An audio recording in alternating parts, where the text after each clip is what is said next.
अस्सलाम वालेकुम दोस्तों, वेलकम करूंगा आपको अपनी नई वीडियो के अंदर। उम्मीद करता हूँ मेरे तमाम देखने वाले बिल्कुल खैरियत से होंगे, ठीक होंगे और अपने कामों को अच्छे तरीके से सर अंजाम दे रहे होंगे। काफ़ी दिनों के बाद आपकी खिदमत के अंदर प्रॉपर वीडियो के साथ हाजिर हो रहे हैं, लेकिन इंशाल्लाह इसका तसलसल जारी रहेगा और रेगुलर वीडियोज़ वगैरह आपको मिलती रहेंगी।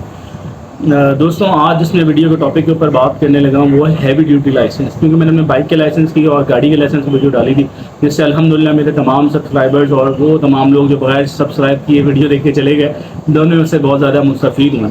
तो आप लोगों के पुरज़ोर इसरार के ऊपर आपके कॉमेंट्स के अंदर मुताबिक बार आया कि भाई हैवी ड्यूटी लाइसेंस के बारे में बताएँ। तो आज मैंने हैवी ड्यूटी लाइसेंस के ऊपर सारी रिसर्च करके और उसकी सारी चीज़ें लेके आपकी खिदमत के अंदर हाजिर हूँ, क्योंकि मैंने हैवी ड्यूटी लाइसेंस नहीं लिया। मेरे पास जो नॉर्मल गाड़ी का लाइसेंस है वो मौजूद है, वो मैंने लिया था, लेकिन अब मैंने हैवी ड्यूटी की सारी डिटेल्स दी और आपकी खिदमत के अंदर हाजिर हो गया। इसके अंदर क्या क्या रिक्वायरमेंट्स होती हैं, क्या इसके अंदर पेमेंट प्लान है और क्या चीज़ें हैं इसके अंदर जो प्री रिक्विजिट हैं, तो वो तमाम चीज़ें आज इसके अंदर डिस्कस करेंगे। तो चैनल को लाइक करें, चैनल को सब्सक्राइब करें, वीडियो को लाइक करें, बेल आइकन को प्रेस करें ताकि आप हर आने वाली नई वीडियो की नोटिफिकेशन आपको टाइमली मिल सके। दोस्तों, जो हैवी ड्यूटी का लाइसेंस होता है उसका क्राइटेरिया भी बिल्कुल वैसे ही होता है। उसमें दो चीज़ें अप्लाई होती हैं। देखें, सबसे पहली कंडीशन जो है उसके अंदर वो ये है कि आपकी एज 21.5 साल होनी चाहिए। अगर आप 21.5 ईयर्स यानी 21.5 साल से बड़े हो तो आप ट्रक का हैवी ड्यूटी का लाइसेंस ले सकते हो। अब हैवी ड्यूटी के अंदर चीज़ें क्या आती है? हैवी ड्यूटी के अंदर बस आती है, कोई ट्रक आता है, कोई ट्रॉलर आता है, कोई डंपर आता है और इस तरह की जिन चीज़ें वो आती हैं। इसी तरह दोस्तों, अगर कोई सुजुकी है, छोटी वैन है, कोई छोटी और कोस्टर वगैरह, तो आप लाइट व्हीकल के लाइसेंस पे चला सकते हो अगर आपके पास मैनुअल लाइट व्हीकल के लाइसेंस है, क्योंकि ज़्यादातर ये गाड़ियाँ जो हैं वो ऑटोमेटिक नहीं है, मैनुअल है। तो अगर आपके पास लाइट व्हीकल का लाइसेंस है, मैनुअल लाइट व्हीकल लाइसेंस है, तो आप सुजुकी वगैरह कोस्टर वगैरह चला सकते हो। लेकिन उसके अलावा बस चलानी, कोई और चीज़ चलानी है, ट्रक डंपर, तो उसके लिए आपको हैवी ड्यूटी के लाइसेंस की ज़रूरत है। तो आज उस टॉपिक के ऊपर हम बात करने वाले हैं। इसके अंदर सबसे पहली चीज़ ये है कि आपकी जो एज है वो होनी चाहिए 21.5 ईयर से ऊपर, यानी आप 21.5 साल से ऊपर होने चाहिए। दूसरी चीज़ इसके अंदर जो लोग सवाल पूछते हैं कि भाई हमें पहले ट्रक सिखाएंगे, गाड़ी सिखाएंगे, क्या सिखाएंगे, तो इसके अंदर वो डायरेक्ट आपको ट्रक सिखाते हैं, मतलब आपको डायरेक्ट ट्रक की ड्राइविंग ही सिखाते हैं। तीसरी चीज़ इसके अंदर जो है वो आपके पास एमनेट आईडी होनी चाहिए। तीन चीज़ें, यानी डायरेक्ट आपको ट्रक सिखाएंगे, आपकी एज अगर 21.5 साल यानी 21.5 ईयर से ऊपर है तो आप इसका लाइसेंस ले सकते हैं, अगर इससे कम एज है तो नहीं ले सकते। और तीसरी चीज़ है कि आपके पास एमनेट आईडी होनी चाहिए। जब ये तीन चीज़ें आपके पास मौजूद होती हैं तो आप ट्रक का लाइसेंस ले सकते हो। अब इसके अंदर जो अगली चीज़ देखी जाएगी वो देखी जाएगी कि आप अपनी होम कंट्री के अंदर ट्रक चलाते आए हो। अगर आपने अपनी होम कंट्री के अंदर ट्रक चलाया है तो उसकी फ़ीस डिफरेंट होगी। अगर आपने अपनी होम कंट्री के अंदर ट्रक नहीं चलाया तो ऑब्वियसली उसकी फ़ीस डिफरेंट होगी। 20 घंटे की क्लासेस मिलती हैं उन तमाम लोगों को जिन्होंने अपनी होम कंट्री के अंदर ट्रक नहीं चलाया और उनके पास से पहले हैवी ड्यूटी का कोई लाइसेंस नहीं है, बस का है, किसी और चीज़ का। मैं रिकमेंड करता हूँ कि लोग 20 घंटे की क्लासेस लें। 500-1000 दिरहम बचाने से कोई फ़र्क नहीं पड़ता, लेकिन उसमें ये होता है कि फॉर एग्जाम्पल पाकिस्तान इंडिया से गया हो, बांग्लादेश से गया हो, तो उसने राइट तरफ से गाड़ी चलाई है, वहाँ पर लेफ्ट तरफ से चलानी होती है, तो अच्छा आप 2-4 6 क्लासेस ज़्यादा ले लेंगे। तो 20 आवर्स की आपको क्लासेस मिलती हैं। 20 आवर्स की क्लासेस में पार्किंग चार्किंग ये सब कुछ शामिल होता है, और जो रोड के ऊपर क्लासेस वगैरह देते हैं सब इसके अंदर शामिल होती है। थ्योरी अलग से होती है, थ्योरी आपको पहले लेनी पड़ती है। वही तरीके कार होता है, पहले 8 घंटे की वीडियोस होती हैं, उसके अंदर आपको थ्योरी करनी होती है। 1-1 घंटे की 8 वीडियोस होती हैं।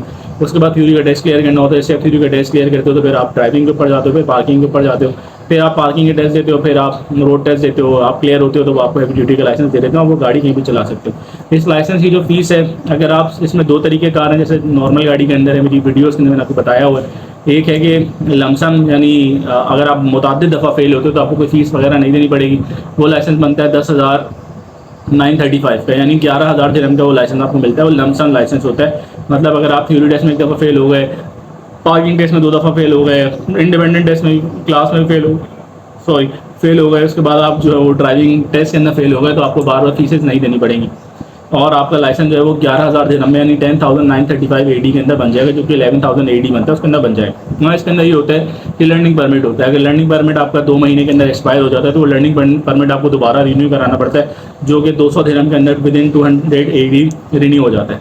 और अगर आप सिंगल अटैम्प्ट लेते हो, सिंगल अटैम्प्ट मतलब कि आपको लगता है कि अगर आप पहली अटैम्प्ट में सर चीज़ें निकाल लोगे, आप फेल नहीं होगे, तो उसके अंदर ये होता है कि फिर आपको जो लाइसेंस पड़ता है वो 4,631 AD का पड़ता है, यानी 4,631 दिरहम का वो आपको लाइसेंस पड़ता है। उसके अंदर ये होता है कि आप सब चीज़ों की फ़ीस एक ही चीज़ शामिल होती है। एक दफ़ा थ्योरी टेस्ट की फ़ीस, एक दफ़ा पार्किंग टेस्ट की फ़ीस, एक दफ़ा स्कूल के टेस्ट की फ़ीस और एक दफ़ा RTA के टेस्ट की फ़ीस। पार्किंग भी 2 होती है, एक स्कूल की होती है और एक RTA की होती है। इसी तरह जो ड्राइविंग क्लास होती है, फाइनल रोड टेस्ट, वो भी एक स्कूल का होता है, एक RTA का होता है, और सबकी फ़ीस होती है। तो अगर आपको लगता है कि आप फर्स्ट अटैम्प्ट सब कुछ निकाल लोगे, आप फेल नहीं होगे, तो फिर उसकी जो फ़ीस है वो 4,631 AD है ओवरऑल कोर्स की फीस। अभी फीस एक साथ ही देनी होती है ऑब्वियसली, कुछ आप स्टार्टिंग में देते हो जब थ्योरी टेस्ट होता है, फिर उसके बाद आप अगली स्टेज के ऊपर देते हो जब आप गाड़ियाँ सीखते हो, फिर तीसरा टेस्ट जब आप पार्किंग का टेस्ट देते हो उसका फीस देते हो, और जब आपकी पार्किंग और स्कूल का रोड टेस्ट क्लियर हो जाता है तो उसके बाद आप आखिरी फीस देते हो जो कि आरटीए के रोड टेस्ट से आपको पहले देनी होती है। तो इसका ब्रेकअप होता है 1500 आखिर के अंदर मैं पेमेंट प्लान साथ लगा दूंगा, तो वो पूरे पेमेंट प्लान के अंदर आप देख सकते हैं क्या है। और अगर आपके पास होम कंट्री का हैवी ड्यूटी का लाइसेंस है तो फीस 500 दिरहम कम हो जाती है। अब आप खुद हिसाब लगा लेंगे 463 मंथ जो है वो 500 दिरहम कम हो गया, तकरीबन कोई 3-3.5 दिरहम तक पहुंच जाएगा, मतलब 1000 दिरहम तक कम हो जाता है, 3.5 दिरहम पहुंच जाएगा। और जो लमसम वाला है वो तकरीबन 9675 80 तक पहुंच जाएगा। तो ये हो गया इसके पेमेंट प्लान से रिलेटेड।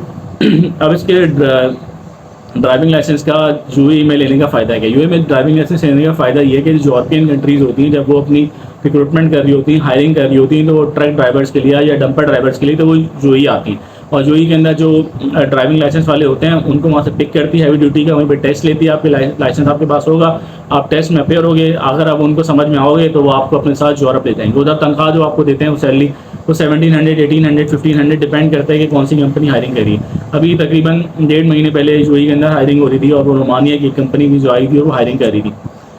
उसके ऊपर मैं अलग वीडियो बना दूंगा कि उनका क्या क्राइटेरिया होता है, क्या चीज़ें होती हैं, लेकिन वो हायरिंग करी थी तो वो यहाँ से लोगों को लेके जाते हैं। क्यों लेके जाते हैं? इसलिए लेके जाते हैं क्योंकि यूएई के अंदर भी लेफ्ट साइड से गाड़ी चलती है और उनकी जो यूरोपियन रोड्स हैं मोस्टली वहाँ पे भी लेफ्ट साइड ही, तो लेफ्ट साइड से गाड़ी चलती है तो वहाँ से लेके चले आते हैं। तो इसका यही फ़ायदा है। अब दूसरा सवाल यार लोग पूछते हैं कि हैवी ड्यूटी लाइसेंस के ऊपर हम छोटी गाड़ी चला सकते हैं? आप कोई ऐसी गाड़ी जो आपके नाम के ऊपर है, आप अपने पर्सनल इस्तेमाल के लिए चला सकते हो। मेरी बात को दोबारा समझिएगा, मैं आपको बता रहा हूँ कि हैवी ड्यूटी लाइसेंस के ऊपर अगर आपकी अपनी ज़ाती इस्तेमाल के अंदर आपके ज़ाती नाम के ऊपर गाड़ी है तो आप चला सकते हो, इसके अलावा कोई गाड़ी नहीं चला सकते। वो गाड़ी ऑटोमेटिक और मैनुअल आप चला सकते हैं, लेकिन फॉर एग्जांपल गाड़ी जो है वो असलम साहब के नाम के ऊपर है और चलाने उसको जा रहे हैं अल्ताफ़ साहब, तो इस तरह नहीं हो सकता। अगर आपकी अपने इस्तेमाल के अंदर इस तरह फॉर एग्जांपल आप बस चला रहे हो, भाई आपको जो बस स्टॉप है आपके घर से आधा घंटा दूर है, तो आपने अपने लिए छोटी गाड़ी ले ली कोई 8-10 हज़ार दिरहम या अपने आपके नाम के ऊपर है, आप उसको चला के जाते हो तो वही हैवी ड्यूटी लाइसेंस के ऊपर आप चला सकते हो। लेकिन इन केस अगर आपने किसी और कंपनी के अंदर जॉब करनी और वहाँ पर कोई गाड़ी चलानी है तो उसके लिए फिर आपको गाड़ी का लाइसेंस लेना पड़ेगा। छोटी गाड़ी का लाइसेंस लेना पड़ेगा, नहीं ऑटोमेटिक का लो या मैनुअल का लो, आपकी मर्जी वो लेना पड़ेगा। वो लाइसेंस आपको 1500 AD का मिलता है और उसके अंदर कोई टेस्ट वेस्ट कुछ नहीं होता, उसमें डायरेक्ट आपको 4 क्लासेस देते हैं, मतलब पार्किंग टेस्ट, थ्योरी टेस्ट, ये वो कुछ भी नहीं होता, उसमें डायरेक्ट आपको 4 क्लासेस देते हैं, रोड क्लासेस, और डायरेक्ट आप फिर स्कूल का टेस्ट देते हो और आरटी का टेस्ट देते हो और फिर आप तो वो लाइसेंस दे देते हैं। उसकी कॉस्ट होती है वो 1500 AD होती है। अगर आप यूएई के अंदर पहले कुछ टाइम से और आपके पास गाड़ी का लाइसेंस है, छोटी गाड़ी का लाइसेंस है, मैनुअल गाड़ी का, देखिए ऑटोमेटिक गाड़ी का ट्रक से ताल्लुक ही नहीं है क्योंकि ट्रक जो है वो ऑटोमेटिक नहीं है, मैनुअल है। आपके पास छोटी गाड़ी का लाइसेंस है तो मैनुअल गाड़ी का छोटी गाड़ी का लाइसेंस है तो आपकी फ़ीस 3500 दिरहम हो जाती है जब आप ट्रक का लाइसेंस लेने के लिए जाते हैं, वो सारे अटेम्प्ट प्रोसीजर आप यूएई के अंदर पहले ही कर चुके होते हैं। तो ये है इस वीडियो वहीं तक रखते हैं। दोबारा एक दफ़ा रिपीट कर देता हूँ, एज 21.5 साल से बड़ी होनी चाहिए, यानी you must be older than 21.5 years. आपके पास एमिरेट्स ID होनी चाहिए और इसके अलावा तीसरी चीज़ ये थी कि आपकी पास जो है वो डायरेक्ट ट्रक का लाइसेंस आपको देते हैं। आप हैवी ड्यूटी के लाइसेंस के ऊपर वो गाड़ी चला सकते हो, वो छोटी कार ड्राइव कर सकते हो जो आपके ज़ाती नाम के ऊपर और आपके ज़ाती इस्तेमाल के अंदर है। अगर आपको किसी कंपनी के अंदर जॉब लगती है जहाँ पे अपनी छोटी गाड़ी चलानी है तो उसका आपको अलग से लाइसेंस देना पड़ेगा। अगर आपके पास हैवी ड्यूटी का लाइसेंस है तो आपको जो छोटी गाड़ी का लाइसेंस मिलेगा वो 1500 AD का मिलेगा। और इसी तरह जो फीस है वो मैं अभी आखिर में प्लान लगा दूंगा, मैंने बता दिया। अगर सिंगल अटैम्प्ट में जाएंगे तो 4631 है और अगर मल्टीपल अटैम्प्ट के अंदर आप जाएंगे तो उसकी फ़ीस जो है वो 10,000 समथिंग, यानी 11,000 देना में 10,935। और इसी तरह अगर आपके पास ऑटोमेटिक गाड़ी का ऑटोमेटिक छोटी गाड़ी का लाइसेंस मौजूद है तो फिर आपको 3,500 दिरहम और जमा कराने और आपको हैवी ड्यूटी लाइसेंस मिल जाता है। यानी फिर आपको की क्लासेस कम हो जाती हैं, जाहिर सी बात है। 20 क्लासेस जो लेते हैं 20 घंटे की, वो आपकी 10 घंटे की कर देंगे और आपको हैवी ड्यूटी का लाइसेंस टेस्ट वेस्ट के बाद मिलता जाएगा। तो रखते हैं इस वीडियो को वहीं तक, नेक्स्ट वीडियो में फिर आपसे मुलाकात होगी। चैनल को सब्सक्राइब करें, वीडियो को लाइक करें, अपने दोस्तों के साथ शेयर करें, चैनल को सब्सक्राइब कर दिया करें, बेल आइकन को प्रेस कर दें ताकि आने वाली वीडियोज़ का नोटिफिकेशन आपको टाइमली मिलता रहे। रखते हैं इस वीडियो को यहीं तक, नेक्स्ट वीडियो में इंशाल्लाह मुलाकात होती है। अस्सलाम वालेकुम।